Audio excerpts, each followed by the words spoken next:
जगह नाम मेरे हुसैन का है। बसिलसिला जश्न मिलाद काबा अमीरुल मोमिनीन मौला अली अलैहिस्सलाम इमाम बारगाह शान हुसैन अलैहिस्सलाम के जलालपुर जट्टा गुजरात में नहायत अकीदत और एहतराम के साथ मनाया गया।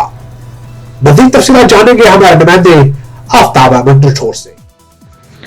जी, गुजरात के मौज़ा कांग में बसिलसिला जश्न मौलूद काबा अमीरुल मोमिनीन मौला अली अलैहिस्सलाम इमाम बारगाह शान हुसैन अलैहिस्सलाम कांग जलालपुर जट्टा में नहायत अकीदत और एहतराम के साथ मनाया गया।